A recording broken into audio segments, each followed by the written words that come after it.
Jimbo.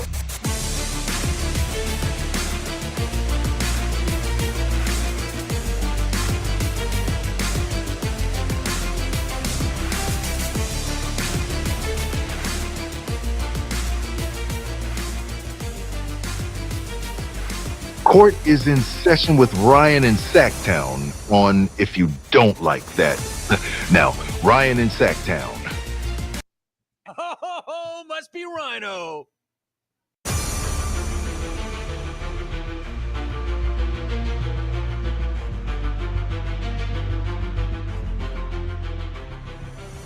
Jimbo. I don't have time to have a bad time. It isn't on my schedule. What's up, Sacktown? What's up, wherever you're watching from? Happy Wednesday, Ryan in Sacktown, coming to you with the King's Court, kicking off a double header tonight. Grant and we're teaming up. We're coming back to talk about Scott Perry's press conference. In fact, Scott Perry introduced himself to Sacramento. One mic. Anybody surprised by that? Probably not. But did you get a chance to watch the press conference? If not, we're going to go over it here today. We'll watch it together. We'll listen. I really want to get a feeling for your take on how you felt coming out of that press conference. You know, Scott Perry stepped up there and he really sold himself. Like, my resume stands on its own. I know basketball. He didn't talk about championships. He did say, quote, sustained competitiveness a lot. Coaching situation was somewhat addressed. Is it believable to you? So I'm going to reserve my comments until we get further into the show, until I start seeing what you are saying, because I don't want to influence your takes. I want to get your honest opinion on how you are feeling coming out of that. And again, in true Kings fashion, nobody introducing him. Vivek Ranadive, nowhere to be found. Not a surprise, but just sad. Just a big reminder of what Bobby Marks. I love Bobby Marks. In fact, we're going to talk some about his Kings offseason guide. In fact, we're going to watch that as well. But within like the first minute or two of Bobby Marks's guide, this is what he says. And he's so right. Sacramento fans deserve better. Because you do. Because you do. So let's get into it. Wednesday, court in session right here on If You Don't Like That.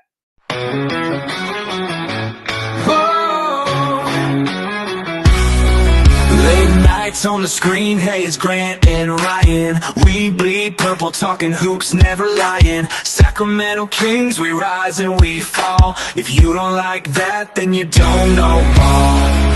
Jerry sitting with the stories of the game, spilling all the truth, driving legends insane. From the Cow Palace days to Arco's roar, this town's heart beats on the hardwood floor. If you don't like that, turn away now.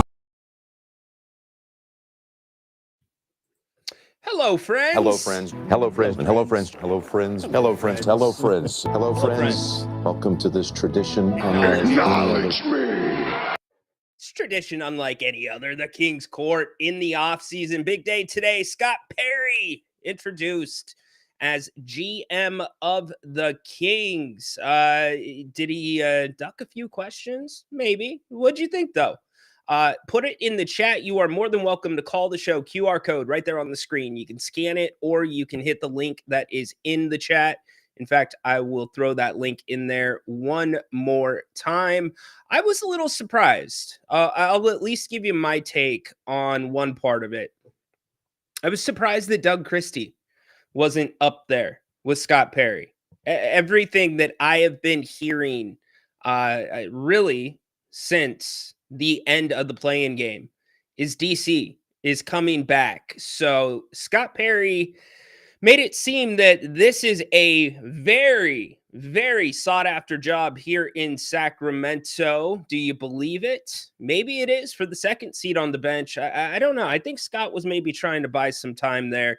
But enough about Scott. We'll get to all of you in a second, but it is our top story. It's Scott Perry, the press conference, about 30 minutes, 10 a.m. this morning. A little bit of early lunch. You got some word salad here and there, but not to be unexpected. I mean, it does take, and I got to respect him for this, it does take a certain type of individual to just walk up to that podium, not being introduced, just be like, hey, what's up? I'm your GM. Talked a little bit about his wife, and almost immediately started fielding questions after that. So I talked about the resume, and that's what I want to go back to really quick, because when we listen to the press conference, you're going to hear about his vast basketball experience and growing teams. And this is what Scott Perry did in his last run in New York.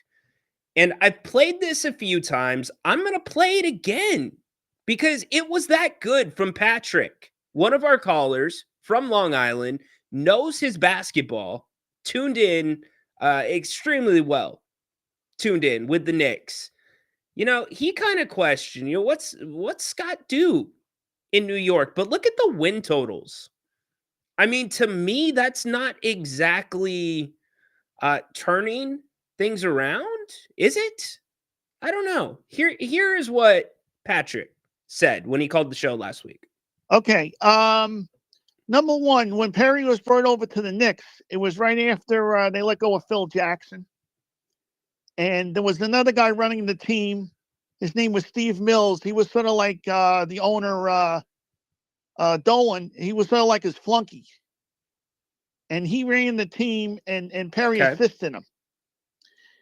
And the biggest thing going on at that time was Porzingis. He was like insulted, and he didn't play for like the whole year. And I remember Perry and Mills sending the coach at the time, David Fisdale, over to Europe to try to get Porzingis to stay. Well, long story short, Porzingis never stayed. And eventually the Knicks let go of Steve Mills. So you think Perry would have been running the team at that time.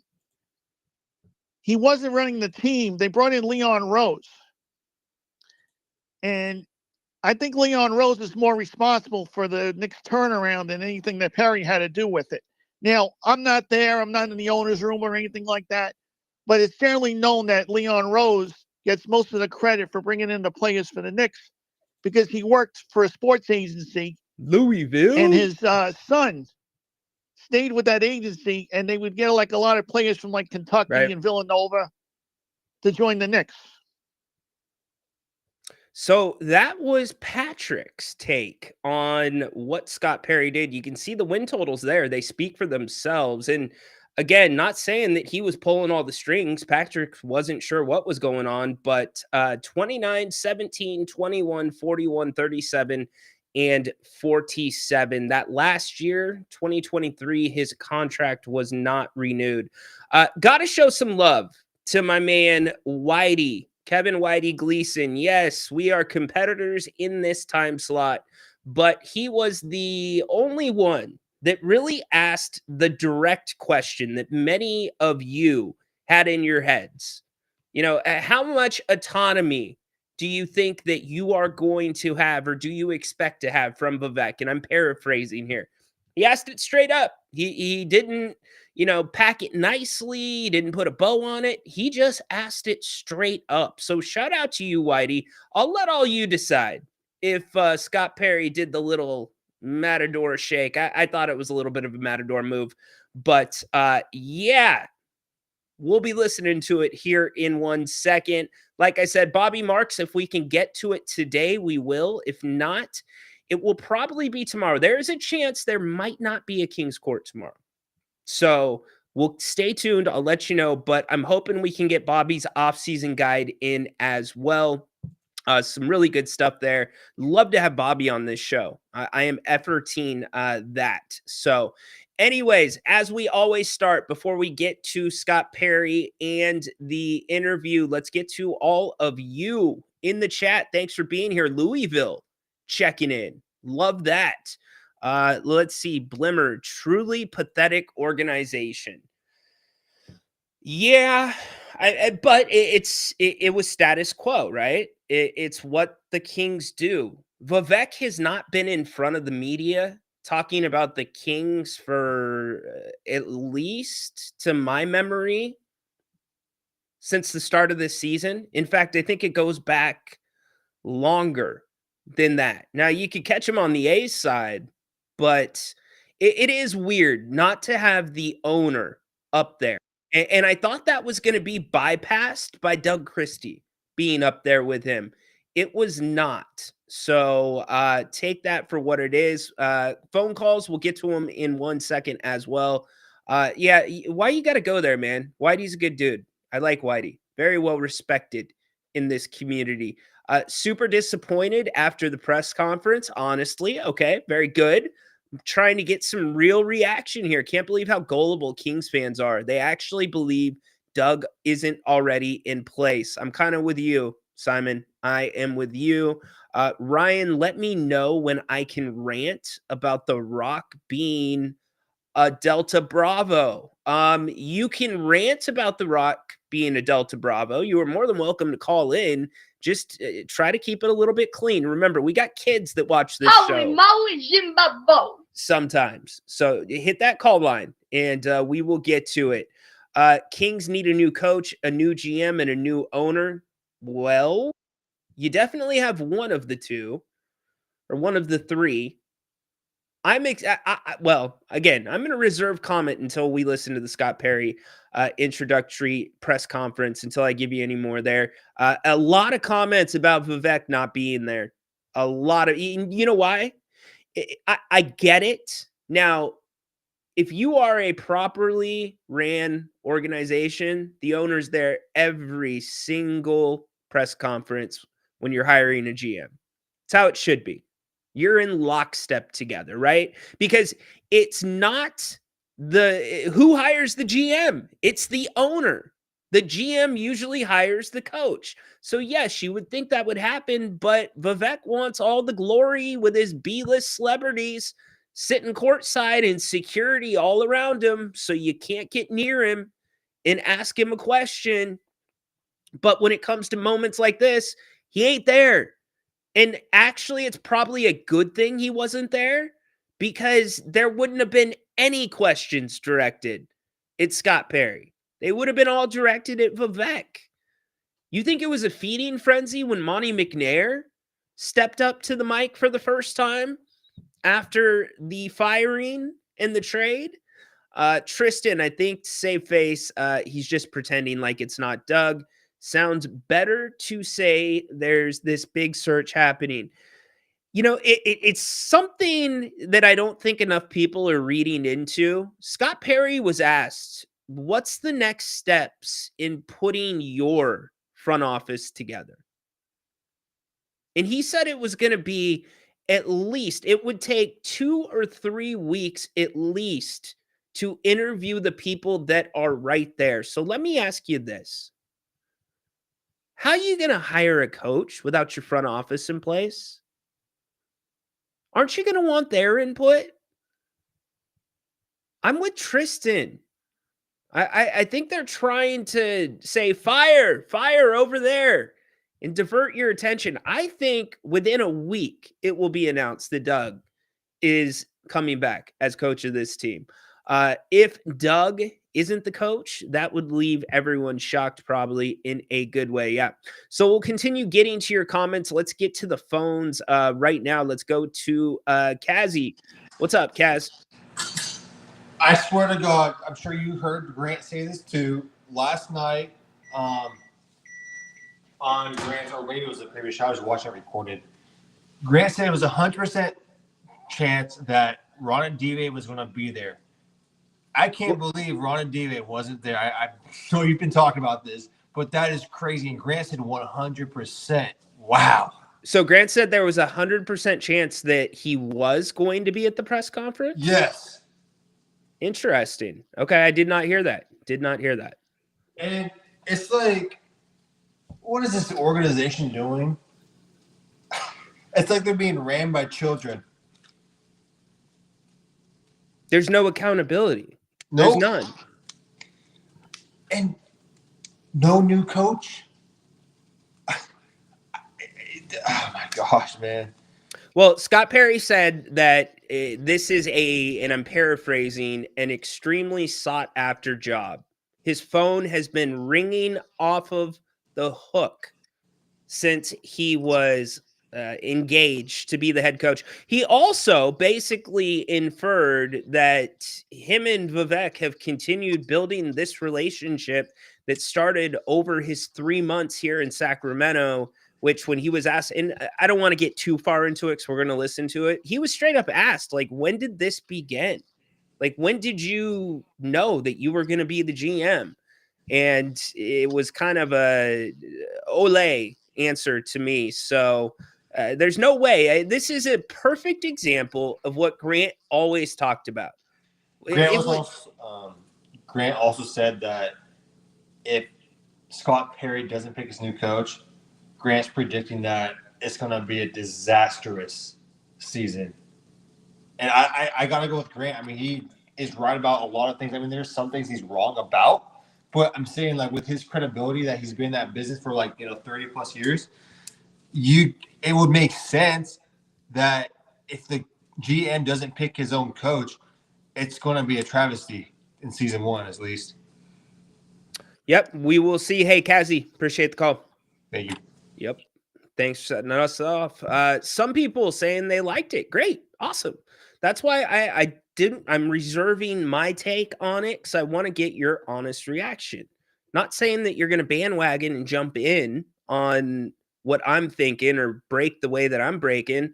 I want to see, because there's a lot of different thought processes out there with Kings fans. A lot of them. SE, welcome in. Hey Rhino, good afternoon. What's up, dude? Yeah, so I think I listened to all but maybe the last 5 minutes of the press conference. So if I missed something, I apologize. But what I got out of it was that, they asked him about the direction, and he said you were looking to be, defensive minded, and we want people that are volunteers, not hostages, right? Yeah. So then you think about, okay, who on this team is really good at defense? You got Keegan, you have Ellis.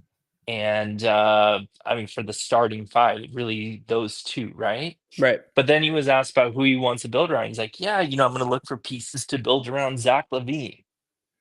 You mean the guy who doesn't play defense? Like, why are you building around him if you're supposed to be defensive minded? It just seems like, he's this new GM is just going to be another yes man or a smokescreen, so Vivek can do, essentially whatever he wants. It feels like the direction of this team is Vivek, and then it's like, okay, GM, coach, whatever, you guys just go execute my, whatever direction I'm feeling that day. Just go make it happen.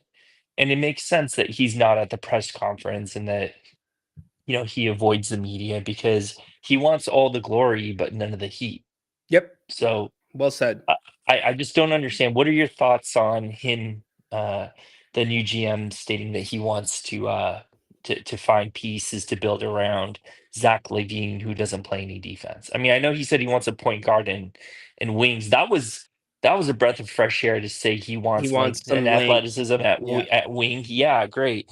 But I think several people, including you and Grant, have said, over the course of the past 3 years, like, there's only so many players that don't play defense that you can kind of hide, right?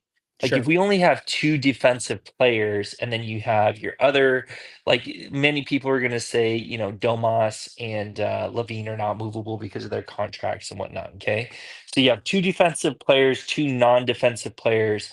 Let's say you bring a strong power forward who plays defense and does everything well. That one additional defensive player, I don't think is going to be able to make up for Zach and Domas's lack of defensive ability. I'd like to know your thoughts on that. Yeah, for sure. I appreciate it. I'll take it off the air. Thanks. Good job, S. To the Zach LaVine part, Scott Perry was not shy talking about all of the different things that he has been doing which include his podcast, which include being on ESPN. And quite frankly, on ESPN not too long ago, actually, no, on his podcast, he had this to say about Zach LaVine, and it was brought up today. No question that Zach LaVine could score the basketball. He has proven that his 9 years in the NBA. I know this is his 10th season. He has shot the ball well. He's a career 38% three-point shooter, explosive athlete. He has proven that he can score the basketball. Next thing that I look at is, does he impact winning? Zach LaVine has been to one playoff series in 9 years. So he's played a total of 4 basketball games, 4 playoff basketball games.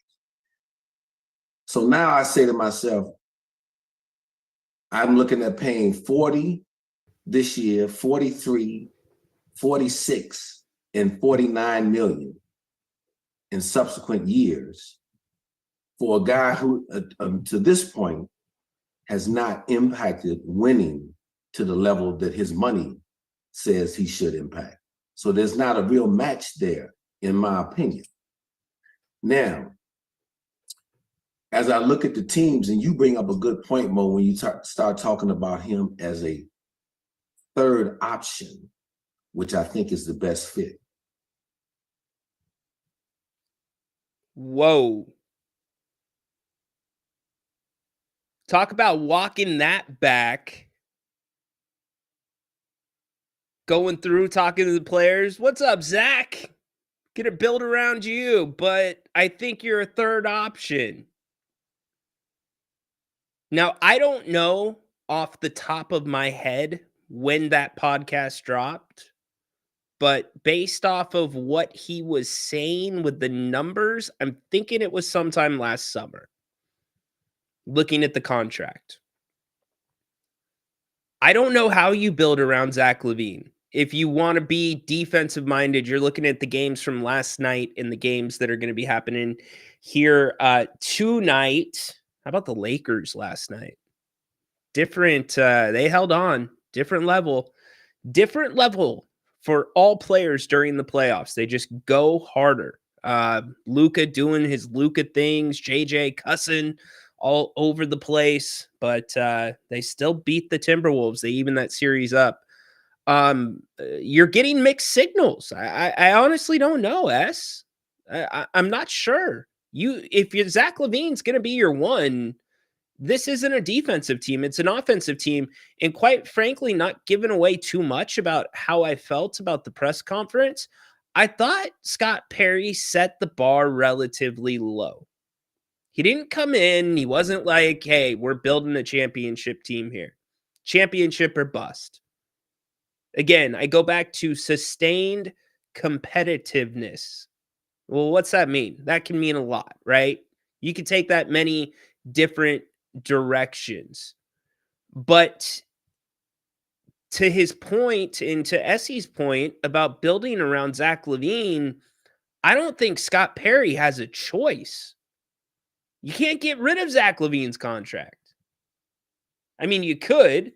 You could take a major financial hit on it. Certainly could do that. But that's going to be a problem. So back to the phones, and then we're going to hear from Scott Perry himself. Dennis, what's up? Yo, Ryan. What's up, dude?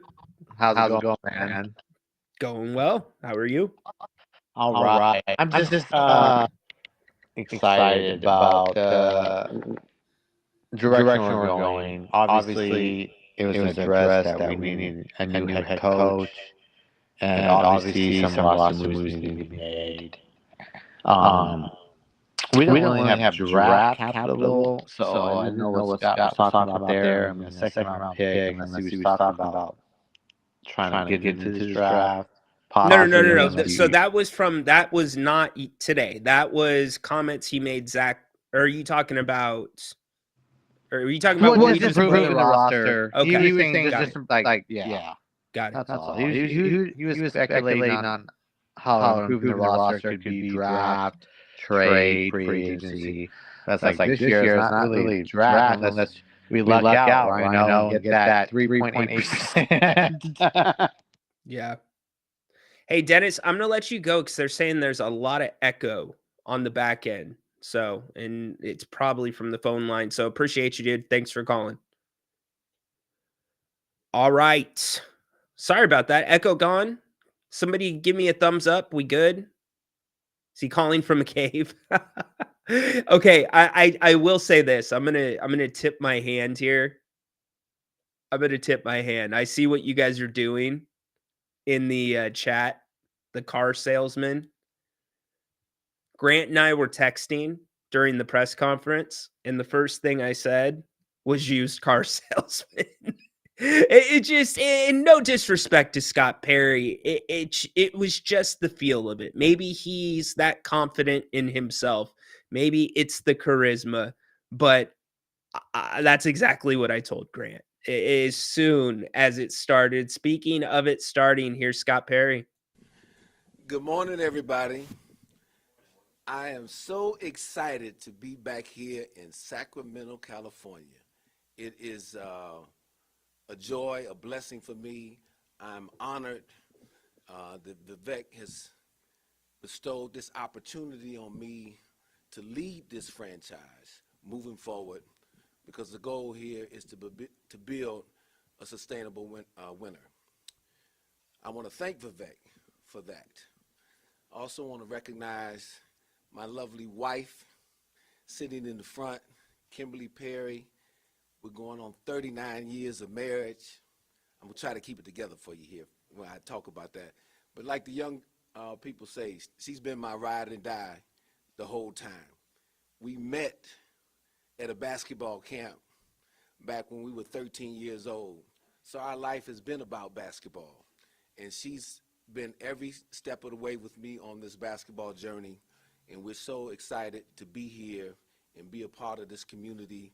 And we want to make Sacramento Kings Nation very proud. So with that being said, it's the first question, Jeff. Ready to get to work. Here it is. We'll open it up to questions from you guys.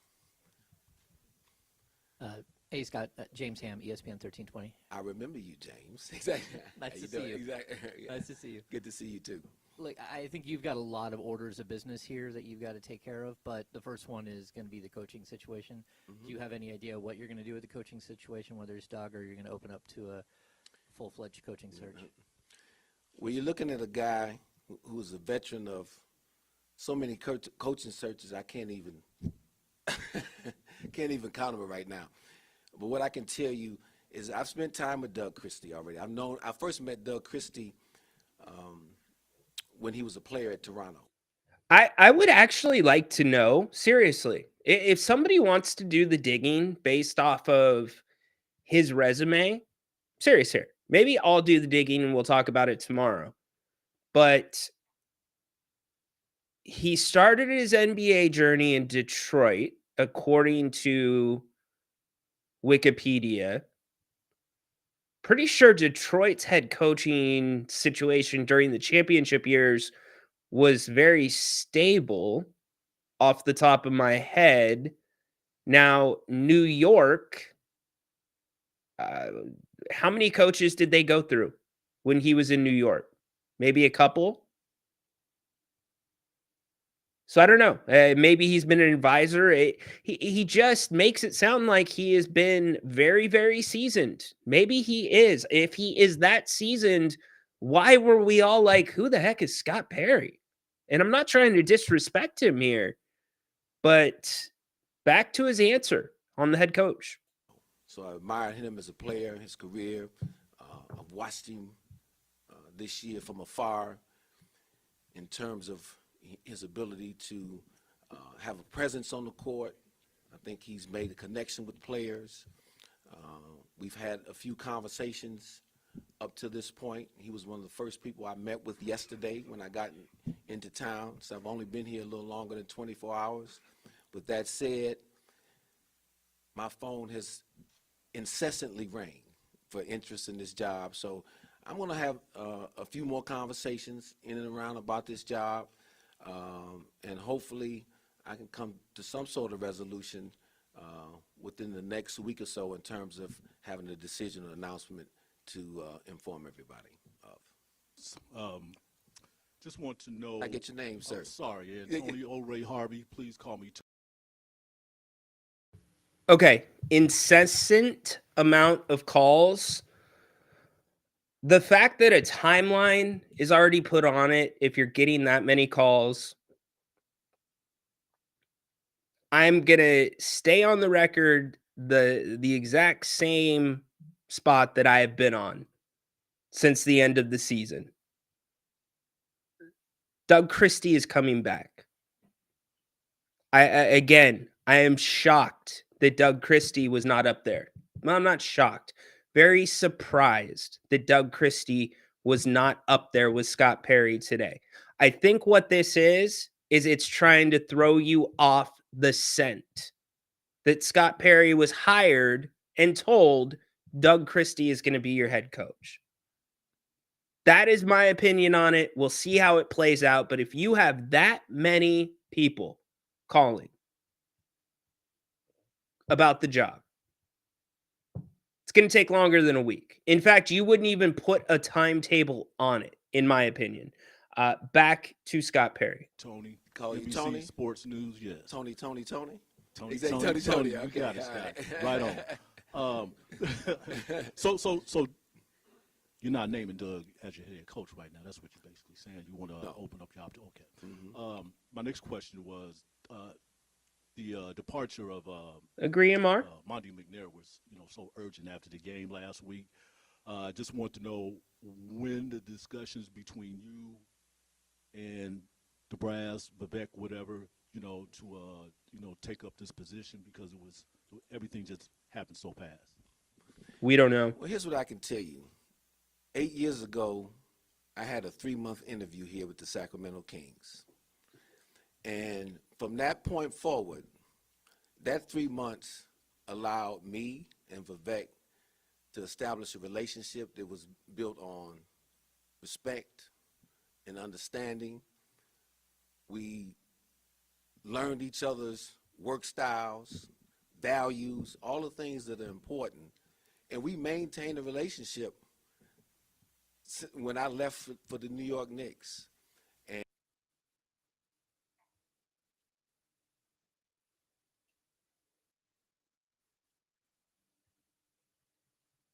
by the Kings organization to move forward and make a change with that position, things can come together quickly then, because both sides know one another.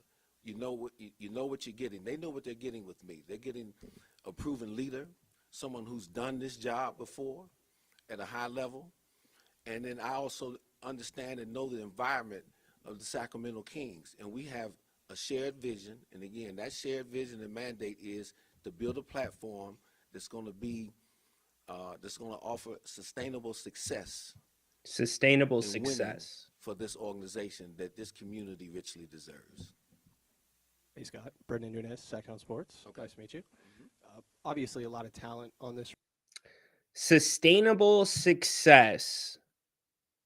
So, again, not going to read too much into that, what he said, but basically what I take from that, there was no interview. Scott, you want to be the GM? Yep. In fact, if you believe a lot of what you hear with this owner and some of these moves that were made with the Fox deal, Zach LaVine, because again, this was Scott Perry within the last couple of years talking about Zach LaVine. No question that Zach LaVine can score the basketball. He has proven that his 9 years in the NBA. I know this is his 10th season. He shot the ball well. He's a career 38% three-point shooter, explosive athlete. He has proven that he can score the basketball. Next thing that I look at is, right, does he impact winning? Spot on, Simon. Zach LaVine has been to one playoff series in 9 years. So he's played a total of 4 basketball games, 4 playoff basketball games. So now I say to myself, I'm looking at paying 40 this year, 43, 46, and 49 million in subsequent years for a guy who, to this point, has not impacted winning to the level that his money says he should impact. So there's not a real match there, in my opinion. Now, as I look at the teams, and you bring up a good point, Mo, when you start talking about him as a third option, which I think is the best fit. So that was just a couple of years ago. Scott Perry, again, today. Roster, but what do you make of how they fit as a cohesive group, and do you have an idea yet of an ideal identity that you would have for this team? Great question. Look, I'm just learning this roster. Again, I've watched them from afar. There's some talent here. There's an obvious need. I think everybody in this room probably would agree to it, that there's not a true point guard on the roster. Also, as I assess it from afar, I think we need to add more length and athleticism to this group to enhance some of the talent that's here. Good with it. So that's, from that standpoint, that's kind of what I'm looking at doing right now. And the second part of your question was the identity. Any successful pro sports organization, or any company for that matter, has to have an identity. And that's one thing that I don't see here yet, but that's what I'm all about, is establishing an identity. What does it mean to be a Sacramento Kings player? To play here, we're going to require toughness.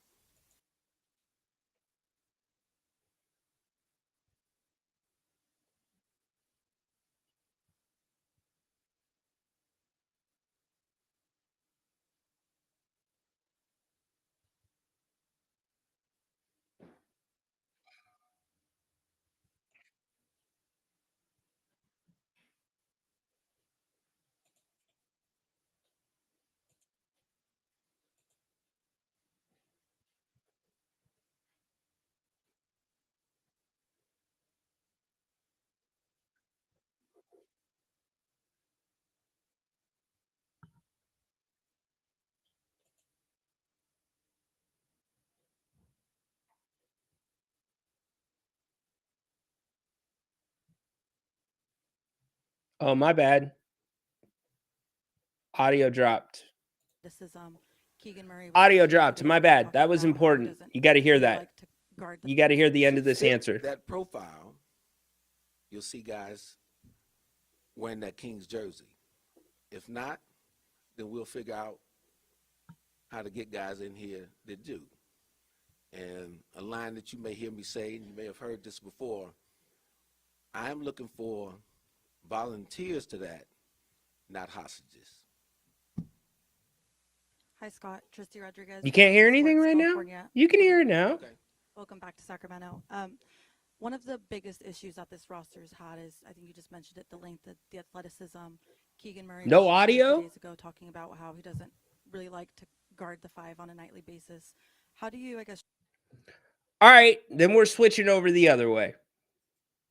Thought we might have that problem. Here we go. Let's go back the other way. We will pick him up right here at the 7:50 mark. Player, a mirror, because at first we're going to look at ourselves, and that starts with me each and every day. And so there's going to be an accountability first and foremost, that am I doing everything as an individual to make this team successful? And then whoever we have in here to coach, it's going to be their job, and I'm going to be behind the scenes helping to make sure that we maximize what they can do on the court. So Keegan is still a young player. I'm very confident in what he can be. I've spoken to him like I've spoken to all the players already, because that was one of the most important things for me to do that. And I think he'll be just fine, but he knows he's got to come in here and work, earn everything he gets. And the teams that I've been a part of, and I spent a long time with the Detroit Pistons, as you well know, and that team was built on accountability, was built on toughness, was built on defense, and was built on a team-first attitude. So when players come in this building and when staff come in this building, starting with me, when I get out of my car and they get out of their cars, we're leaving our personal agendas and egos inside those cars. When you come inside, it's about the collective. Scott, Jay Geeden from CBS Sacramento. Where right over Oh, there. Jay. Okay. All right. Okay. Welcome back. Thank you so much. This season has been a roller coaster season for the organization. A lot has happened with coaching, players, et cetera, et cetera. I think the sentiment out of player exit interviews was the sense of wanting consistency within the organization. What consistency can you bring to the organization, and what is your message to the players that have said that and the fan base that's looking forward as well? Absolutely. Look, again, to be successful, you have to have that consistency and stability. If people that know me and know me well and know my experiences know that I'm all about stability. Even in the short time that I was here in Sacramento 8 years ago, it was almost 8 years ago to the day, ironically. In that short of time, we were starting to formulate some of that stability. All right, so here's where I'm going to hop in really quick, because that's kind of one of the themes. People that know me, people that have worked with me. I'm sorry, I follow basketball really closely. I had no idea who Scott Perry was. Now, that's not necessarily a bad thing. Did you know who Wes Wilcox was? Did you know who probably Monty from Houston, right? Like, you work your way through things and you work your way up, but I feel like I'm missing something. Like, how did I not know who Scott Perry is? Man, this guy's done a lot. And don't forget this too. He was brought on in that Detroit circle. Remember that Detroit circle?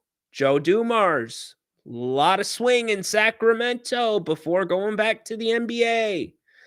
You know, like it's the same circle that Vivek goes to. Same circle. And I mean, no disrespect to Scott Perry. Look, what he did today was exactly what he needed to do today.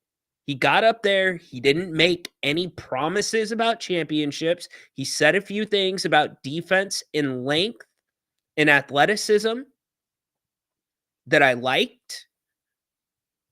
He clearly is charismatic, maybe a little too charismatic to a flaw, to where some of you were saying used car salesman, like it doesn't come off genuine.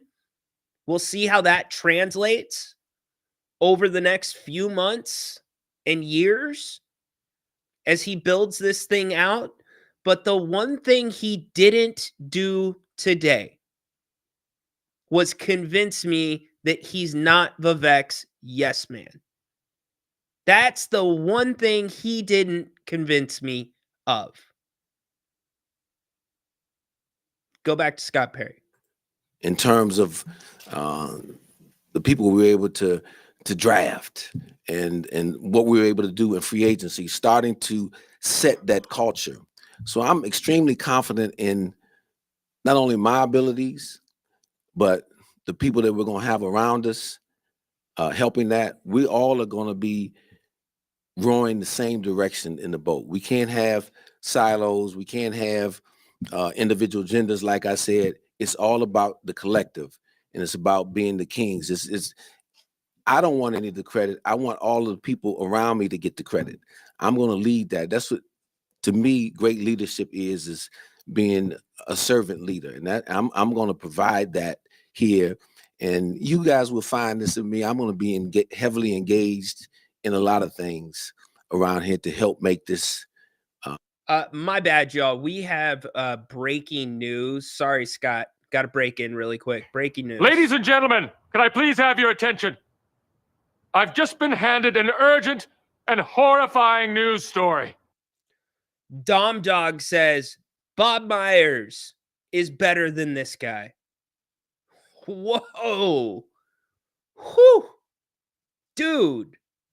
How did you beat Shams to that one, dog? No way. How many championships does Bob Myers have? Dude, bro, you better get that on X right now, man. You are gonna gain, I don't know, 2 followers. Get that fire out there right now, Dom. Better than Bob Myers. Scott Perry again. Organization, this team, one that can be proud, everybody can be proud of, and not only here but Kings fans globally. Because when we come to work every day, I want people coming in to work with a positive, winning mindset every single day. That's what it's all about. Hi, Scott. Jason Anderson with the Sacramento Bee. Nice to see you. Good to see you, Jason. Yeah, welcome back. Thank you. To the question about, consistency and stability, there's, dysfunction's been kind of a dirty word around here. And I just wonder, with your history of relationships and your connections around the league, how do you begin to overcome that? And what is the way forward in terms of creating a unified vision and direction? Great question. Look, I've been around, as you mentioned, this league a long time. And one of the things that made me feel great when this all unfolded and it was announced that I was coming here, I heard from so many players that I have worked with in the NBA during my 25-year past. I mean, I heard from all the guys from the 04 Pistons championship team, hear from a lot of the guys from the Knicks that I work with, guys from Orlando that I work with, even players that I coached in college. I heard from just about every agent in the business. But it was just announced yesterday? 2 days ago? Just asking. Glad to have you back involved in being here, because we got tired of seeing you on television on ESPN. You fit better on this side. But so I am very comfortable and confident that it's the people that end up making the situation. And I'm going to lead that charge to make sure that we have the necessary credibility that we can be at the table to attract good talent here to the Sacramento Kings organization. We're going to be very prudent and opportunistic in how we build out this roster, whether it be through the draft, free agency, or trades. Hey, Scott. Jeremiah Solomson here, Sports Area Service. Welcome back to Sacramento. When I know you just got here, obviously, but when you look at this roster from afar, I'm sure you've been, keeping up with it. Do you see more of tweaks you want to make, or do you see kind of a large overhaul coming for you? Like I just mentioned there, I'm going to be opportunistic and prudent in doing this.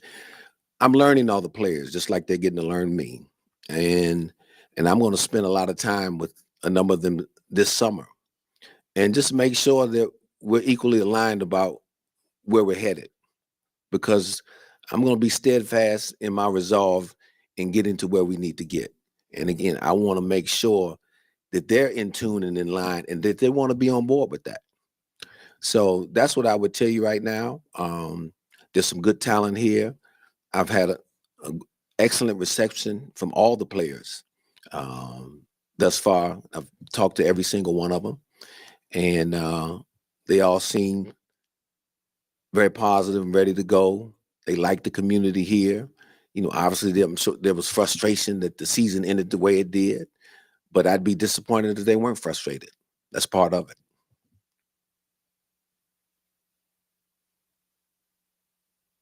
Hey, Scott. Deuce Mason. Hey, Deuce. How you doing? Good to see you. What motivated you to take this job? Why this challenge at this time of your career? That's been my life. I've loved taking on challenges, and if you followed my career, a lot of the organizations that I work with, when we first came in, they were struggling or non-playoff teams. What? So Lafayette, I think you bring up a really good point. I'm going to hop in really quick. I don't think it's so much that people are being negative. I think they're discouraged. And this is what I would propose. This is where my discouragement comes from. We heard the exit interviews of all the guys, and there was a commonality between the core of this team. Domantas Sabonis, Malik Monk, DeMar DeRozan. Craziest, hardest season of their careers, right? We've heard the reports that Sabonis is seeking clarity, right? Many people in this chat love Sabonis, love the way he plays, thinks that he is believe that he's the epitome of what Sacramento basketball stands for in some ways. Bringing your lunch pail, getting punched in the face, punching back, and never backing down, and never giving up. Okay? It's not that it is a negativity about Scott Perry, that we're not giving him a chance. Of course, we're going to get behind him. I think it's a discouragement. And quite frankly, it is a little bit underwhelming knowing what you heard from the players about how is this thing running, who's running it, and what are the next steps? What are our goals? How are we going to get better, right? These guys aren't stupid. Everybody that has an agent on the Sacramento Kings, that agent represents somebody else, most likely, in the NBA. In fact, multiple people in the NBA. So their agent is likely telling them, this ain't how it works. Like, you don't fire the GM. You can fire the GM, the second season's over, but then you don't announce another GM immediately. There were reports coming out. We heard whispers the night of the play-in that Scott Perry was going to be the guy. Sean Cunningham dropped his report in the morning after. And then to have all this 3 days of lag time, where is he the GM? The Kings are talking like he's the GM. No press release like he's the GM. And then you finally get the press release, and then you get to the press conference, and the owner is not even up there with him. So I think it's not a direct attack at Scott Perry. It is a clear indication that whatever that dysfunction is that led to this being the craziest season for these guys, that dysfunction is still well there and alive. It might even be, honestly, being empowered at this point. Like, if you're the players, no interview process? So do you understand where I think a lot of the people in the chat are coming from? I think everybody in the chat's willing to give this guy a chance. He's been around championship teams. He's obviously been around basketball enough. Grant said he's met him multiple times. He's a good basketball mind. But the problem is, you could be the best basketball mind in the world. If you can't deal with Vivek Ranadive, or you can't play the game better than Vivek Ranadive, then this organization's headed in the exact same direction. And so I think that's the frustration, at least for me. Tell me if I am off base. Call me out if I am wrong, but it is a fair point, Lafayette. I want to call him. But then by the time we left, the organizations were better. I enjoyed that. I enjoy challenges. I don't run from problems, I run to them. And I think that's a necessary quality that you got to have when you come in to build a situation like this. And I embrace it. And I think there's a lot of good people here. within the organization. I think there's a lot of good people in this community. I understand a frustrated fan base. I faced that going into New York City, quite frankly, when I got there, and enjoyed every minute of that and being part of that turnaround there. So that's why I'm so confident in it. And again, my experience, my know-how, confidence in it, that we can do it. I've been there, done that. Feel really good about having the chance to do that here. Hey, Scott, right over here. Okay, all right. Welcome to Sacramento. Okay, No, all it right. was Again, not. shall I Okay, say. yeah, exactly. And congrats. Hey, I'm gonna be here longer than 3 months this time. I can't say that. Okay, exactly. We got that on the record. You got that on the record. Okay, all right, good. Congratulations, too, on 39 years of marriage. Incredible. Thank you very much. So you should congratulate her more than me. Exactly. Congratulations. Exactly. Putting up with him for 39 Yeah, years. exactly. So my question to you, you said earlier, you used this word sustainability. Mm-hmm. As you are, well, oh yeah, I didn't even introduce myself. I'm Kevin John from ABC 10. Okay, all right, okay. Okay. Jay. We got that out the way. All right, go ahead. One of the things that you said earlier, like I said, was sustainability. Mhm. You are well aware that this franchise has not been able to sustain success over the last 16, 17 years, with the exception of 2023. Mhm. And it has been a long road to get back to that area. Mhm. With Deuce's last question, you had talked about you being confident that you can do that. So my question is to you is, what gives you the confidence that you can right the ship, and also to a fan base that is desperate for winning, one of the greatest loyal fan bases in the NBA? What can you say to them to reassure them that we are on the right track and you are confident you can get this job done? A few things. One, in my conversations with Vivek, it's clear what the mandate was. He wants me to come in here and lead this charge, bring my expertise to this building, to this organization, to build that sustainable platform. And he has pledged his support and his resources to be able to do that. Okay, that's number one. Number two, when you've been around as long as I have been around, things can change. So I understand, like you said, the frustration of the fan base because you haven't won that much in the past, what you said, 16, 17 years. But with the right energy, with the right focus, with the right perseverance, I've seen things turn around. I've been a part of it. Back when I was in Detroit, now obviously the Bad Boys were good in the late 80s, and it was a great team. And then they went through a little bit of law. It might not have been as long as the one here in Sacramento, but we rolled up our sleeves. We didn't pay attention to the noise that you can't build a sustainable winner in a small market team, cold city like Detroit. We rolled up our sleeves. We ended up going to 6 straight conference finals and won a world championship while we were there. So anything is possible and anything is doable. And I am the eternal optimist, positive person. I know this league. I've been at it a long time.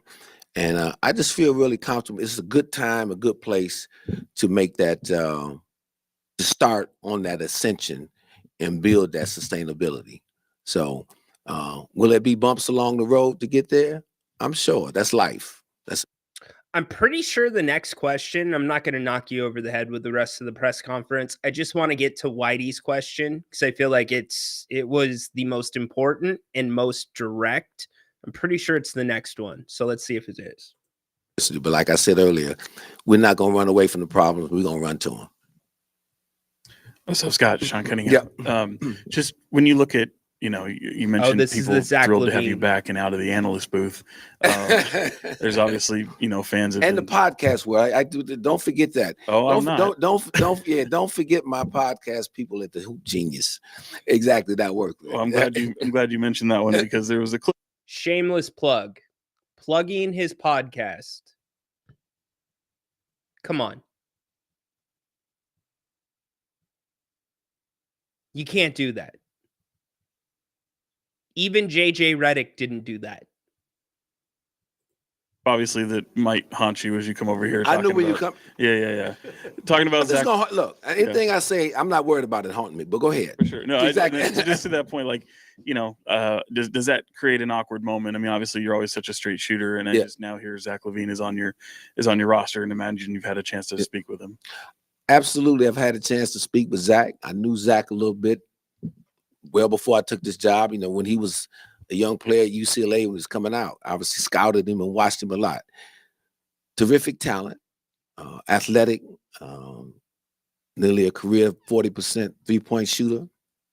And he and I, like I said, we had a good conversation. So my job now to help put pieces around him and others to enhance his ability to start winning. And that is what you're getting at with the comment that I made, because it was a reflection on him not having won as much. It's nothing personal with me. And the great thing was enhance his ability to start winning, but he sees Zach LaVine as a number 3, and Zach LaVine is going to, unfortunately, whether you like it or not, Kings fans, he's going to have to be treated as the number 1 because he's the constant here. You're not moving him. I enjoy my relationship with all players. In fact, you don't have the money to bring in the guys to make Zach LaVine a number 3. And that's why so many of them reached out to me, because they know, okay, I might not always agree with him, but he's going to shoot me straight. And they know that I'm going to provide radical candor surrounded by radical love. They know it's coming from a good place.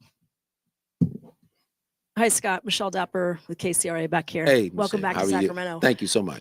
You mentioned that you have talked to the players, and during the exit interviews with the players, several of them expressed their need, want, concerns with the front office. Just curious if you could share maybe some of the things that you've maybe reassured the players on how you plan to turn this around and move forward. A number of them obviously are familiar with my journey and my path, so I think that breeds some confidence. But in the conversations, just like we're having here right now, it's very clear what my vision is and what I'm about, what I stand for. The reception has been great from those guys, and I think they're ready to get on board.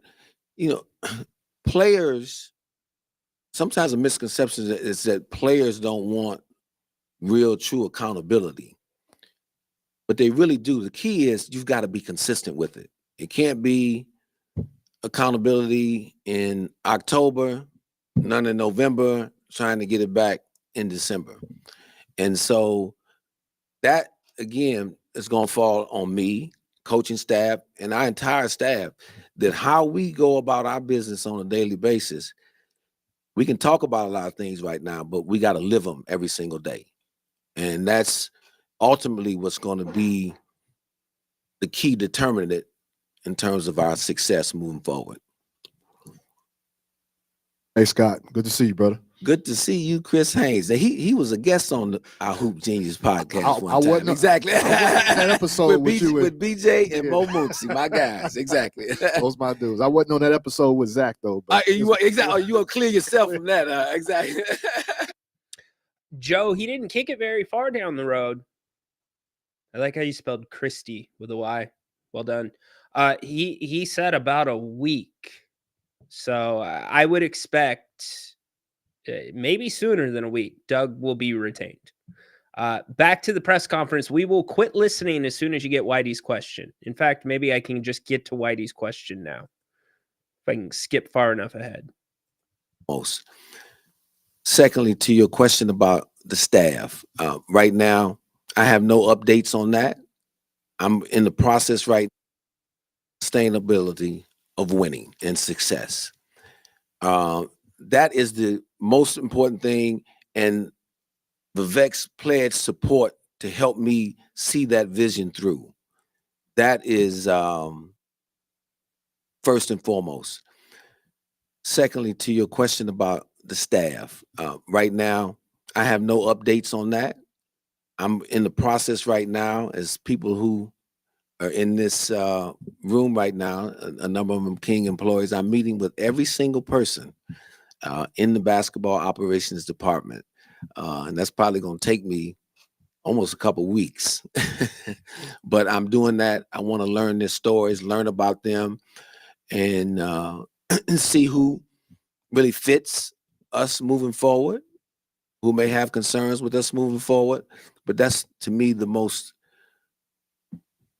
the most prudent thing to do. That's the most respectful thing to do. Again, I've been around the league a long time, and I want to make sure that, my vision is clear about what I want to get done here, and we'll see. So it will be a slow evolving process, I think, in terms of staff additions, subtractions, but ready for that as well too. And just rest assured, any additions will be high level, capable people with character. Character is very important. Hi, Scott. Matt George, ABC 10, right here. Okay. Hey, Good to Matt, see how you doing? My question has to do with timelines specifically. Last season there was a bit of like a planned playoff mandate kind of on the organization and the position that they were in. Has it been expressed to you from Vivek, from ownership, about any kind of expectation of winning right away or giving you the time necessary to fix the shit? The expectation is to build a sustainable winner. And do the things necessary to create an environment that will breed that. And that's the only mandate. And so I'm going to do what's best, what I see is best for that. Obviously, I'm someone who's wired to win. So again, we'll see what unfolds over the next coming months. But I'm going to do my very best to enhance what's here right now and see where it takes us. Hello, Scott. I'm right here. My name's Kevin Gleason. Here it I'm on is. the Sacktown Sports Afternoon Show with this gentleman over here to my left, Kyle Draper. Oh, okay. All right. What's going on? When you have so many decisions to make, coaching decision, many roster decisions, you talked about identity. When you have so many decisions to make and each one affects the other decisions, how do you know where to start? And when it comes to making those decisions, do you expect to have full autonomy going forward? I asked my wife. Boom. No, seriously. Look, again, as a veteran of this thing, I have my North Star vision, if you will. And so I come in with that in mind. So I start putting things together with that, ultimate goal in line. So, and like anything else, when you have detailed plans, every now and then there's a hiccup, a change. Somebody may come into you and say that they don't want to be here any longer, whatever the case may be. But I'm always conscious of, and it's a great question, of one decision leading to maybe a multitude of other decisions. So when I do make one, I always try to think about what consequences they may present.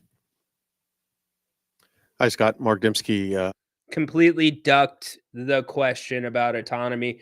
So that is pretty much what you need to know from the Scott Perry introductory press conference, where he introduced himself. One mic up there today. So he's your guy, Sacktown. I've been looking at a lot of the questions in the chat about contract length. I have no idea. I don't believe that was in the press release. There was a lot of questions about Monty's contract as well. You knew he got an extension, but a lot of people didn't know when it was up. So here we are. And for better or worse, Scott Perry, some good things. The sustained success, I like that. The defense, I like that. The athleticism and length, I like that. But it's how do you get there? And as we were listening to him, I was putting up some of the different graphics that show you what the Kings have to work with financially, also showing you what they're on the hook for, specifically Zach LaVine. I mean, you are entitled to change your position and your opinion. 100% happens all the time. We do it on this show. Other hosts do it on this or on their shows. But the comments he made about Zach LaVine, Sean Cunningham brought them up. It's a strong thing. I mean, how do you build around Zach LaVine if you don't see Zach LaVine as a winner? And in his time so far in Sacramento, not a winner. Just you didn't even get through the play-in. You didn't get to the playoffs. So he has got a lot of challenges. And the biggest challenge that Scott Perry is going to face is showing that he can operate separate from Vivek Ranadive. I think that isn't that the biggest cloud that's hanging over everybody's head at this point? That's the one that's hanging over my head for sure. If you missed it at the beginning, Napes and I were getting together tonight, 8 p.m. Make sure you join us. We're going to talk this press conference. A lot to digest. We will not replay the press conference. We might have bits and pieces here and there, but Grant's going to have some thoughts. I did not hear Grant's show yesterday. Some of you have been chiming in about that, and you thought Vivek would be there. Was not there. So Scott Perry introduced himself. Still a lot of talk about whether Doug Christie will be retained or not. I thought that was one of the more interesting parts of the press conference. Personally, based off of what I have been hearing, Doug is coming back as the coach of this team. So the fact that Scott Perry talked about his phone just ringing off the hook and he's going to be talking to candidates, but he put a timeline on it. Think about this. He put a timeline on the coaching position. He said a week. When it came to the timeline for building out the front office, he said he couldn't put a timeline on it. He said it's probably going to take at least 2 or 3 weeks to interview everybody that's currently in the organization or part of that front office, which would probably include everybody down in Stockton too, that's part of that front office, and decide who wants to be there and who's on board with what they're doing. He wants volunteers. He doesn't want hostages. So I guess my question is, if you're Domantas Sabonis, I know there were Kings in that room. I know that there was a lot of the organization in that room. How you feeling coming out of this? How are you feeling, and what do the Kings do next? Would love to get your calls. If you want to chime in on it, give us a call right now. All you got to do is hit the link that I'm going to put into the chat again. You can scan the QR code as well. One other thing that I definitely want to get to is Bobby Marks's off-season breakdown. Basically, his off-season guide for the Sacramento Kings. Bobby Marks is somebody that I definitely respect. He brings it. Front office insider for ESPN. We will be listening to what he thinks the Kings need to be paying attention to and need to do in this offseason to get this thing back on track.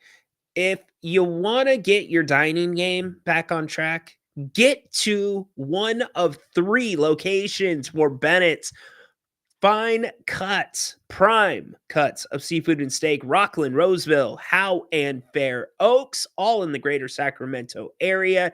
Check out Bennett'sRestaurants.com. You can see their full menus and all the different specials. Happy hour, 2 to 6 o'clock, Monday, Tuesday, Wednesday, Thursday, Friday, Saturday, Sunday. Yeah, any day ending in a Y, you get happy hour, 2 to 6. They've got a really good happy hour too.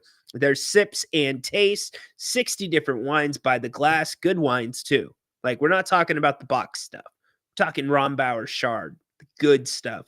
And then also just the weekend brunch, weekend prime rib, some of our favorites here. Make sure you go check them out. They've just rolled out too at Bennett'sRestaurants.com. Some new specials at lunch with their signature sandwiches that look incredible, 11 to 4 p.m.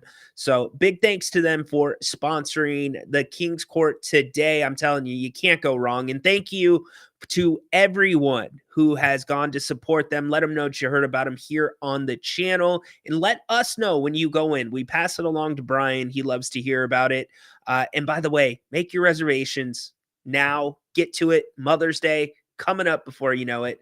Bennett'sRestaurants.com. You can do all that and more. Put in to-go orders. Buy gift cards, PK. Got to buy that gift card, my man. So huge thanks to them. Rockland, Roseville, and Howland Fair Oaks, Bennett'sRestaurants.com. All right, let's go back to the chat, and then we will check out some Bobby Marks audio. Daniel, self-proclaimed mayor of Sacktown. The season is going to be bad. I know, spoiler alert, they will wait for the offseason this time. Doug's a good fall guy for a tank season. Tay, what's up, man?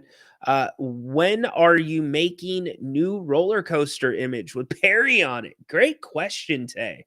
You know, Tay, the magic of the roller coaster picture is that it was hand done. I mean, not like hand done.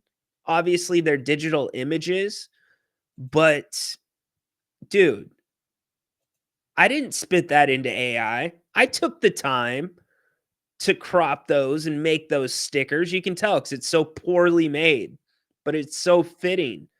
I don't know. So I guess we need to replace Monty with Perry. I think Doug's going to be in that same seat. I think DeMar's going to be gone. Sabonis will still be here. Keegan, he's looking for a contract extension. If you want to build around defense, Scott Perry talked about defense. You better keep Keegan Murray, Keon Ellis as well.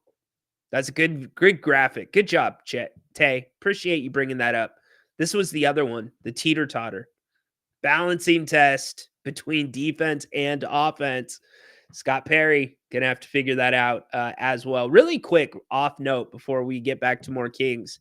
I was talking last night with one of my buddies that lives in Wisco. In fact, I visited him this last summer with another group of friends, and he was showing us the entire area that's being taken over around Lambeau Field for the NFL draft.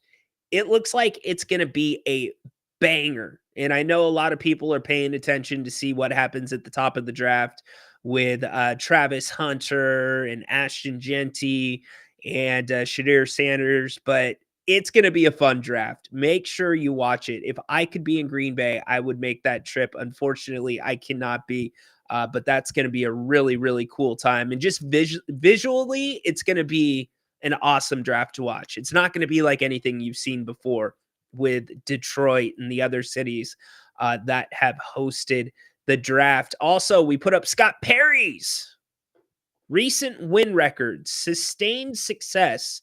That's what it looked like in New York over his last tenure. Now, he was an interim GM. He was not, nobody really knows exactly what he was doing specifically in New York. He was in the front office.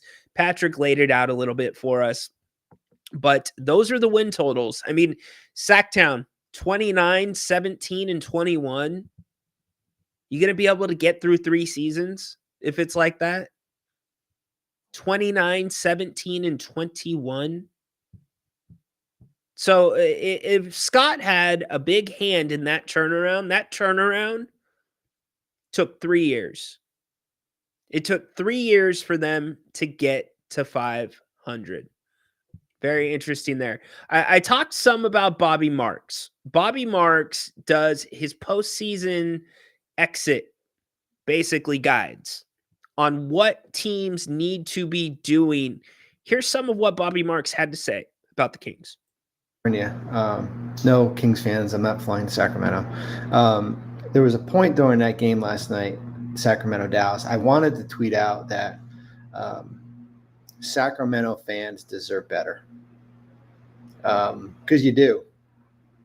I mean, to put out that performance last night against a wounded Dallas team, although a gritty, tough-minded Dallas team, was probably one of the more embarrassing things that I've seen in a long time. More embarrassing than what happened in Chicago. So, okay, this is the perfect line, really quick. This is the exact line that I don't think enough Kings fans are drawing. It's not as much about Scott Perry and his resume and his qualifications. It's about the process of how you got to Scott Perry. And I understand how some fans will blend the two of those. But coming off of, and quite honestly, one of the most chaotic seasons, the most chaotic season I remember covering this team. The most chaotic I remember being a fan of this team. That's the problem. There was no proper search. And at least if you don't do a proper search, just say it. No, this is the guy. We knew this is who we wanted. We knew this guy can turn this around. But you don't get any of that. You get the ambiguity and the guessing. And when you leave that room for interpretation in, like, what the heck is Vivek doing? This is so backwards. That's where it sends Kings fans into a tailspin. So he very well might be the best candidate if you would have gone through that interview process. But the fact that you didn't go through the process, it puts a stink on him. So I get it. And it's different than a negativity. It's a byproduct. Just like we talked about with the Mike Brown firing. It wasn't the fact that they fired Mike Brown. It was how they fired Mike Brown. With Miami, the Miami game. That is a low in an organization that's had a lot of low points. That's as low, I think, as you get. So I feel for you, Kings fans, and you deserve better. You really do, because 2 years ago, you thought that you had kind of cracked the code with that roster when you get into playoffs and you're losing a game 7 to Golden State, and you're figuring, okay, we've arrived. We're never going to be back to the same spot that we once were. And here you are. You're back to the same spot, and that's how I opened up the state of the roster. I said for a brief moment they were a model of stability, but here we are, reverted back to instability. You fired your coach. I'm just looking at text. You fired your coach. You traded your best player. You had an interim coach who was out coached in the playing game. You've got an owner who you've been to the playoffs once since he bought over. I made this point. I was joking with a friend of mine who worked for a team, and I asked him, if you told Vivek Ranadive, who I think is a good man, if you told Vivek Ranadive, you have to leave the country for 2 years, and you can't have any basketball contact with your basketball people. But when you come back, the Kings are going to be a top 6 team, and you're going to be set for the next 5 years. Would he do it? We both laughed, and he said, "No, I don't think so." And I think that's what you could say about a lot of these owners. It amazes me. I was going to tweet this, and then probably I'll get blackballed from the NBA. It amazes me that a lot of these owners have made so much money and have done such a poorly job of running a basketball team, that they've self-worth men, created their own business, built from scratch. But when it comes to running a basketball team or a pro sports team, man, it amazes me. I've seen it firsthand. So trust me, I've seen it. All right, enough of the eulogy. I just gave a 4-minute eulogy, and I probably making Kings fans feel a lot worse than they are right now. Y'all, that is the national media. That's Bobby Marks. Like, Bobby Marks, if you've ever met the guy, he is like the nicest dude in the world. But isn't that an interesting question? I wanted you to hear that part of it. Would Vivek leave the country for 2 years and could have no contact with his basketball operations teams and have a guarantee that he would have a top 6 team in the NBA when he came back? And Bobby Marks says no. Crazy. Basketball part. State of the roster, state of the Kings. Here are your draft pick odds as far as the ability to retain your picks. You owe Atlanta pick that's top 12 protected. Basically, what you need is the road teams on Friday to win. That means Dallas, and that means Miami, and then you need a tiebreaker in your favor to be able to keep that pick. That's a tall ask there. If you don't keep it, you've got the 42nd pick in the draft. That's from Chicago. Your odds to retain your first is 2.4%. Here are your free agents. Trey Lyles, Jake LaRavia, Jay Crowder, Markel Fultz, Keon Ellis got a team option, Doug McDermott, Mason Jones, Isaiah Crawford, Isaac Jones. A couple two-way guys mixed in there. Nothing crazy. I mean, you got the core of the roster there coming back. As I said, you kind of have to figure out what you're doing with the GM. You've got to figure out if you want to lift the interim tag off Doug Christie. That's what you got to figure out. I think the most important thing is you've got to figure out Levine, DeRozan. It is amazing. You saw firsthand the Levine-DeRozan combination in Chicago, but then you went out and you traded for Levine, and now you basically have the same conundrum in Sacramento. Yo, okay. You have to figure out, I think, the three guys. Certainly Sabonis, who's owed a ton of money. Excuse me. They gave up 121 points per 100 possession, or minus 7.1 when they're on the court. Not good, folks. Not good. A lot better with Jonas Valanciunas.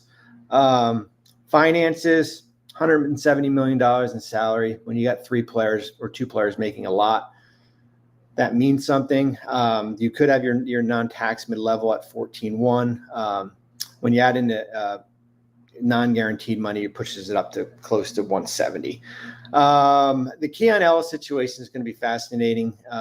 He's got a team option that if you exercise and pick up, he's on a really good contract, but then he can become an unrestricted free agent, but he's also extension eligible in the following, I think in February next year, or you can decline the option, make him a restricted free agent, and then sign him to a new contract. He's been really good for you.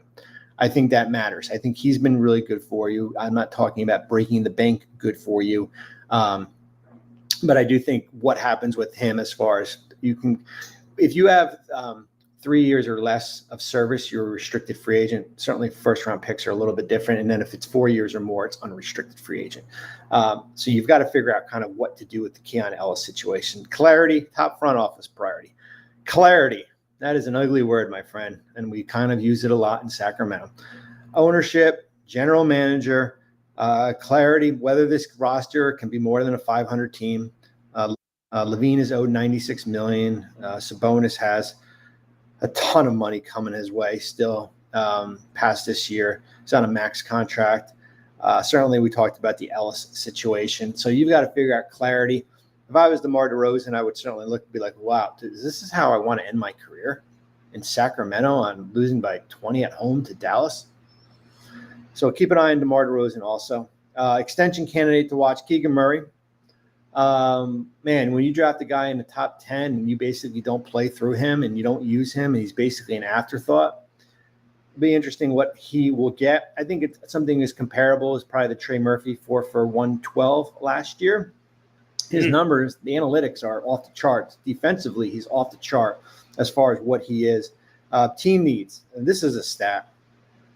Perimeter shooters and defenders. The Kings had the league's worst three-point defense and allowed 14.5 threes per game, tied for sixth most in NBA history. 18-31 when outscored from deep. Holy moly, folks. That is an awful stat, and that's got to get better here. Draft assets, we'll see what happens with your pick, but certainly starting in 26, you'll have all your own first if that pick goes to Atlanta. They also have a 27 unprotected from San Antonio, a 31 unprotected from Minnesota.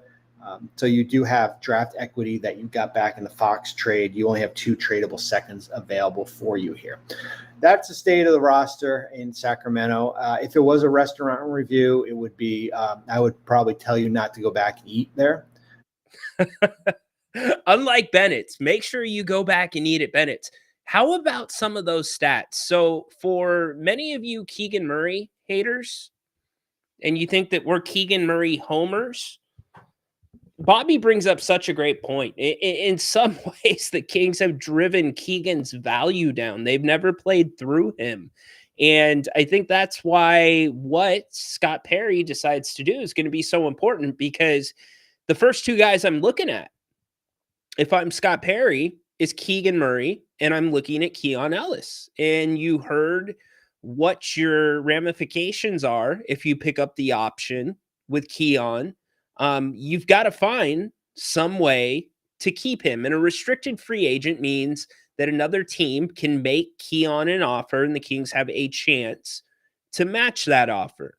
Now, Keegan's set to make, I believe, $2.3 million. It's very team friendly if the Kings end up picking up the option. But then, as Bobby said, there's other ramifications on the backside of that. Keegan Murray, I think if this is really what Scott Perry is looking to build around, those are two guys that you have to have on this roster. You've got to have Keegan. You have got to have Keon. To me, when I look at what we could work with, what you could work with, I spoke about this yesterday. I think it begins with DeMar DeRozan. Not only do I think it begins with DeMar DeRozan, I think it's the right thing to do to begin with DeMar DeRozan. So my advice to Kings fans is watch the playoffs closely. Watch the teams that are supposed to be there, that should have won a championship, that should have made it further. Those are the teams that if I'm Scott Perry, I'm targeting with DeMar DeRozan. Because DeMar DeRozan, I've talked about this with people in NBA circles, people that know the game, have been around the game longer than I've been alive. They all concur. DeMar DeRozan would take a 6-man role on a contending team. And if you're in Oklahoma City that doesn't win the finals this year, you've got all the draft capital in the world. Now, can you get draft capital back for DeMar? I don't know. It would probably have to be a player. But what do the Kings need? They need a point guard desperately. If you could pull off a DeMar DeRozan for like an Alex Caruso type of trade, I think that redistributes the balance of this team significantly. And I know that's a big ask, but we don't know. And I think that's the wild card. If I'm going to ask you as a Kings fan to hold on to one piece of optimism, like if there is that one hand that's left to grab, that hand that's left to grab is a true point guard, because maybe that is the exact piece that has thrown everything off, because you can make the argument that almost every Kings player is playing out of position, or at least last year was playing out of position. I love the fact that you still have Valanciunas for another couple years. But maybe that point guard combination, which takes the responsibility of dribbling and setting up the offense out of the committee's hands. And when I mean committee, I mean DeMar DeRozan, I mean Zach LaVine. We had Jerry yesterday. What did Jerry say about Zach LaVine? Don't dribble like more than 2 or 3 times. And, it's just who Zach LaVine is. That's the type of player he is. He's not going to be better at creating. He's going to be better at finishing. He's shown it his entire career. Same thing with Sabonis. If you can redistribute him in the areas of the floor where he thrives the best, and he worked on that 3-point shot very well this year. I was very impressed with how confident he took the 3 ball, but I was equally as puzzled at how hesitant he was to take a mid-range jump shot.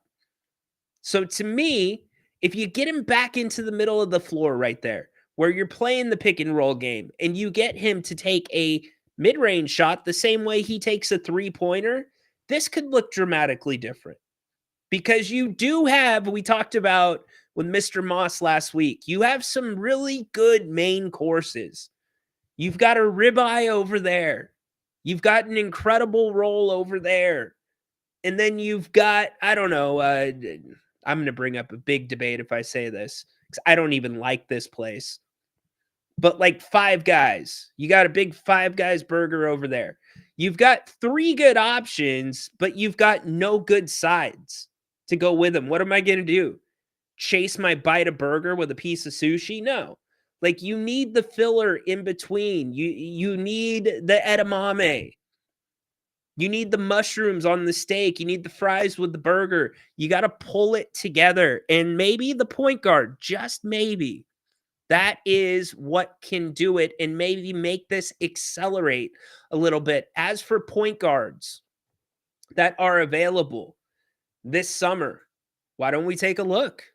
We've got them right here. Let's see what you guys are saying. Yeah, I am not big on Trae Young. I don't think that is a good guy to bring in with it. Trae Young and Zach LaVine. If DeJounte Murray and Trae Young didn't work, I don't think so.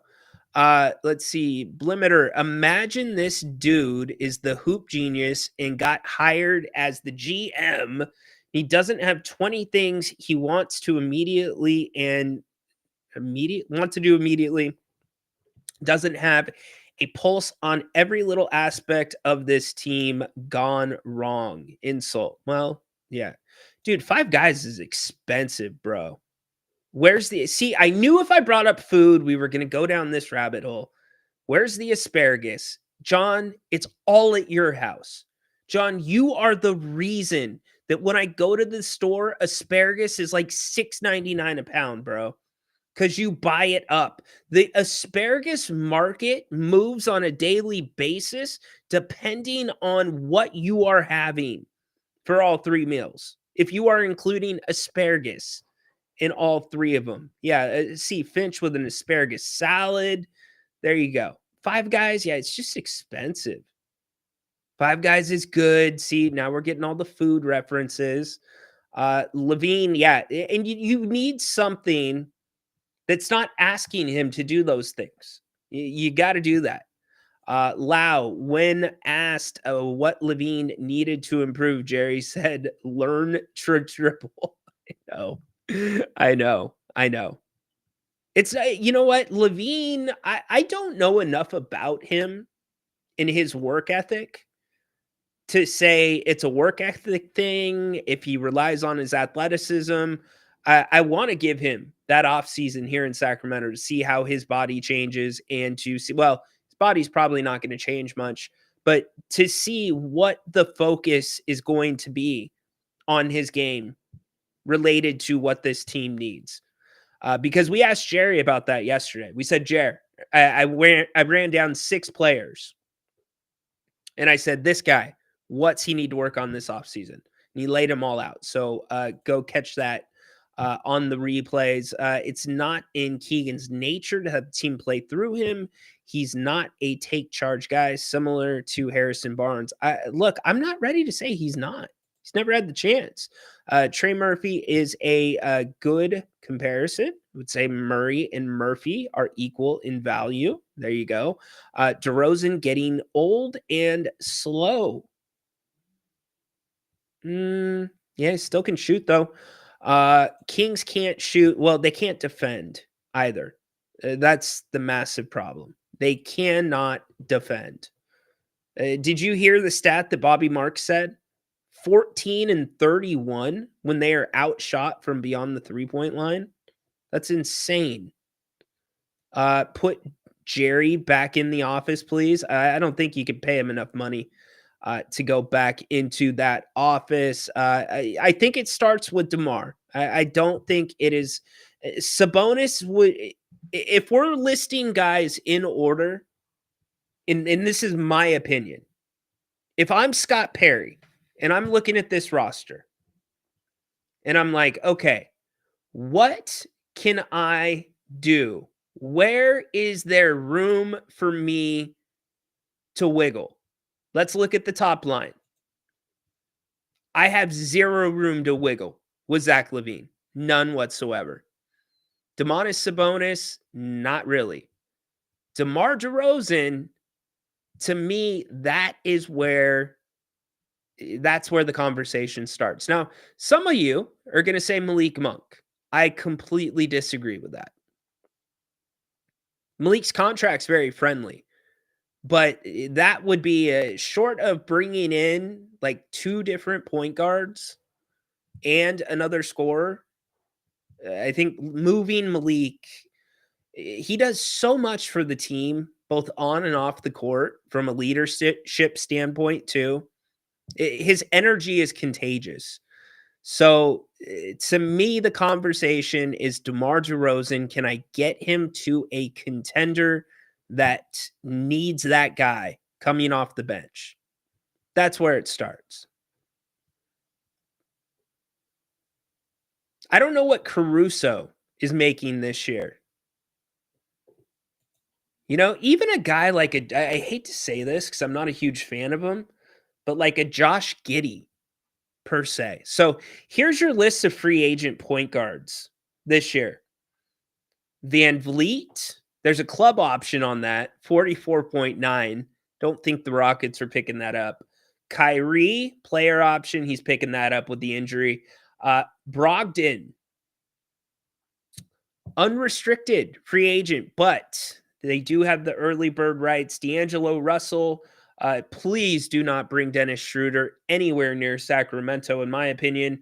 Chris Paul, I would not mind a year with Chris Paul. I really wouldn't. I think he would kind of break things up a little bit if he could stay healthy. Now, remember, he did play 82 this year. That's very encouraging.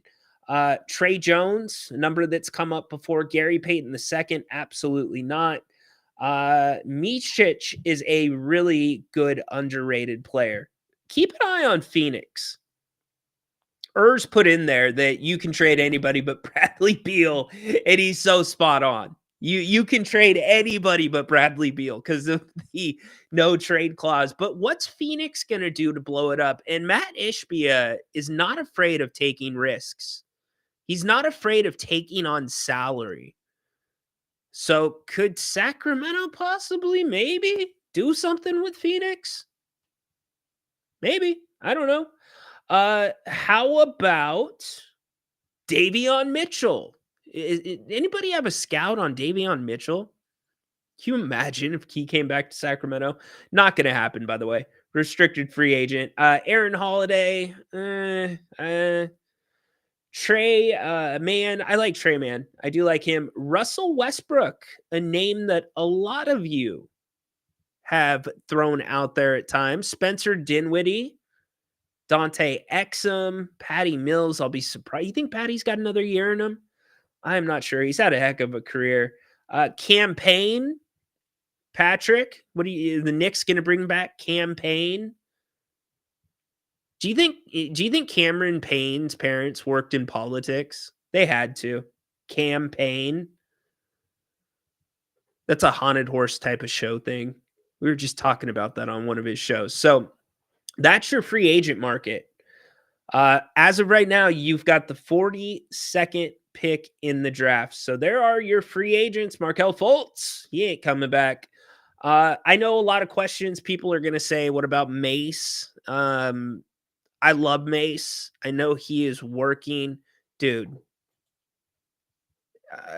I would buy everyone here Bennett if that happened. I've wanted Colby White for so long. So long. He's going to get paid in Chicago. They're building around him. He's not going anywhere. Paul ain't joining a non-contender with limited money. Yeah, Paul has no reason to go anywhere. Sabonis to New York for Hart, Anunoby. I mean, Patrick, are you out there? Can you weigh in on that one? Josh Giddey almost had a quadruple double. Trade anybody for him? Look, Progressive, my problem with Josh Giddey is not on the basketball court. BJ, DeMar Levine gonna have to come in off the bench or trade both. This idea of trading Levine, y'all, we got to get it out of our heads.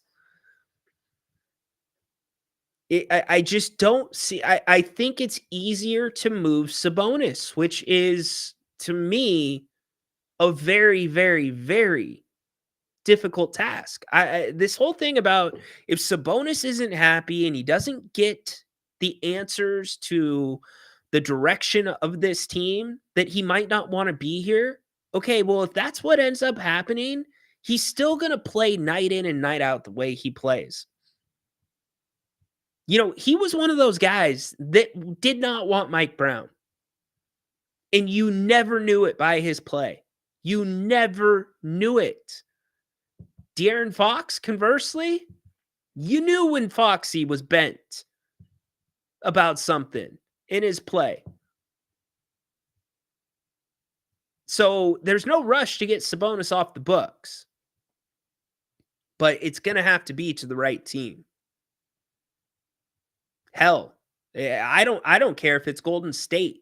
If they're willing to give you equal value, you got to think about it. You got to think about it, because this thing's got to be rethought. Unless I go back to the point that I made at the beginning about that hand that's hanging over the cliff, that last piece of optimism being that a point guard can really tie this thing together. But then let's say that hand pulls you up. Now we still got to assume that Zach LaVine can stay healthy. Did a good job of it this year. Can he do it again? Historically, you'd say probably no. So you got to figure in there's going to be some injury there. DeMar DeRozan, is he going to stay as healthy as he has this season, especially with the minutes that he played? So a lot of questions, a lot going on. What I can tell you, Scott Perry introduced himself to the media today. One mic, probably the biggest thing to come out from his press conference today is that he has talked with Doug already. He has a ton of respect for Doug, and for a guy that was not willing to put a ton of timelines and commitments on paper, he did put a timeline on the coaching search. Only old Ray Harvey, please call me. Let me get back I to can't it. even. Situation, whether it's Doug or you're going to open up to a full-fledged coaching search.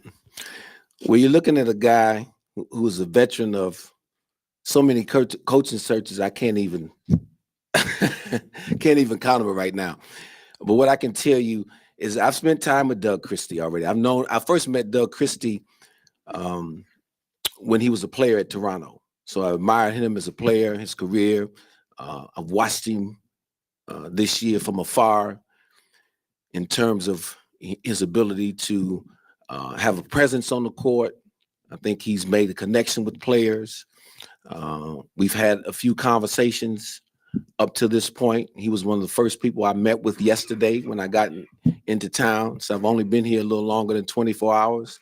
With that said, my phone has incessantly rang for interest in this job. So I'm going to have a few more conversations in and around about this job. And hopefully I can come to some sort of resolution within the next week or so in terms of having a decision or announcement to inform everybody. He put a timeline to it, something he couldn't do to building out the front office. So I am fully expecting Doug Christie to have the interim tag removed and him be the head coach of this team, and maybe an announcement. And I guess that's where the question begins. Does Doug, okay, if Doug Christie is the head coach of the team, the assumption from this fan base is going to be that Scott Perry inherited that decision, right?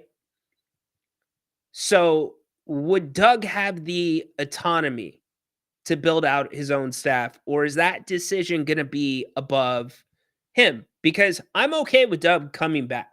I am, as long as you put an X's and O's guy next to him. Somebody that is an established veteran that has head coaching experience that's more than 32 games. Terry Stotts, Scott Brooks, somebody like that next to Doug. Now, is that maybe the decision we're waiting on? The fact that he put a timeline on it with that many people calling without having your front office in place, you got to look at that. That tells you a lot. That really does tell you a lot. Tay, hopping back in. Why do we need a pass first point guard? Because you've got Zach LaVine, my man. Zach LaVine is you got to put Zach LaVine in the context of the SGA and the Curry, the guy that's going to be eating up all those shots. And quite honestly, I think you need a pass first point guard. And pass first does not mean that they can't score. That doesn't mean that they can't put pressure on the defense. You need more than a pass first, a pick and roll point guard. You need a point guard that can run the pick and roll game with Domas. That is the best version of Domantas Sabonis, and the stats from this year bear it out. The Kings' best runs this year were all when the Kings were running offense through the pick and roll. So you got to consider Zach as that guy, except he ain't SGA. He ain't Curry. Not saying he's bad, but he ain't those guys. So anyways, hey, we are just getting started tonight. We are back. In fact, I am going to take a little bit of a breather. Gonna rest the voice, maybe go hit up Bennett's in a little bit. Do I have time to get to Bennett's? I might have time to get to Bennett's, but either way, we'll be back 8 o'clock tonight. Grant and I, we are coming on to talk about this entire day. We'll talk about how it is played out. And, John Stockton's son is still in the G League. He's still playing for the Valley Suns. It's pretty cool. He was a King at one time, too. Anyways, Grant and I, we are back tonight, 8 o'clock. Make sure you join us. Grant is going to be coming with the opinions. He is going to have some takes tonight.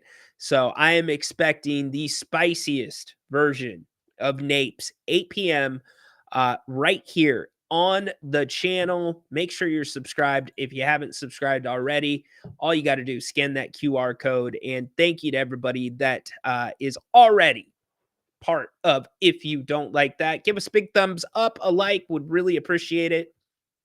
Thank you for making it through today with me. Your comments, incredible. Y'all make the show so much better. I can't wait to be back with all of you and Grant tonight, 8 p.m. Big thanks again to Bennett for sponsoring today's episode of The King's Court. 8 o'clock, Napes, myself. I don't like saying Rhino. Napes, me, 8, you, taking your calls, taking your comments.